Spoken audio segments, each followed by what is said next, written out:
fatwaan abbaadha buusiirratti harka nama gariitti galuusiittis nan gadda. Maaliif jennaani biyya ulamaa beekaa mukti biyya keenyaatu iyyuu nama of jalaa baasee baay'ee isaa qaba.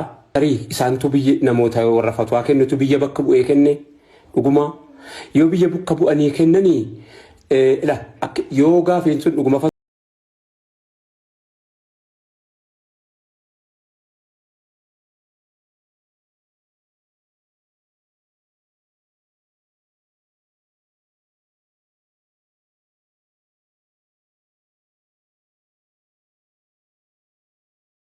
yoo jiraate masjiida warra magaalaa kana faayoo taate malee baadiyyaan biyya keenya akkuma tamaan hisaabamu jimaadhaan ijaarame.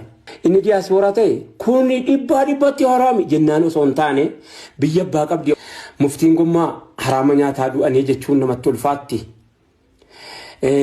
Utumallee haraama ta'e eenyuun akka waa jedhaa jirtu hubatteettaa agarteettaa siilalee utumallee haraamallee mataa keessa jette haraamni haraama halaallee halaalaa miti usluubni haasawoo akka kana akka kootti jettanii naasoftanu yoo namni fatwaa godhaa isiniin jedhe sheeka fatwaa gootan akka kootti an akkanan jedhe jettanii jibbaa keessaniin ibsattanu yoo jibbaa qabaattanis yoo jaalala qabaattanis akka kootti anin jaalladhu akka kootti usluuba haasaatu akkasi an akka kootti maaliif jennaan nama baay'ee bakka bu'anii haasa'uun kun xiqqoo nulfaatu.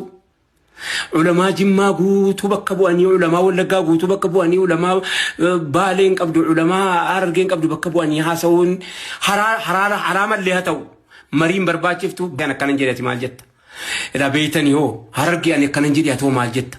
Silaa akkanaa yeroo keessa akkana jennu keessa hin jirru yeroo keessa akkana jennu immoo hin qabaannan jettanu akkaataa usluba haasaa akkaataan usluba haasaa harargee bahaa qabeen dhihatti beekaan.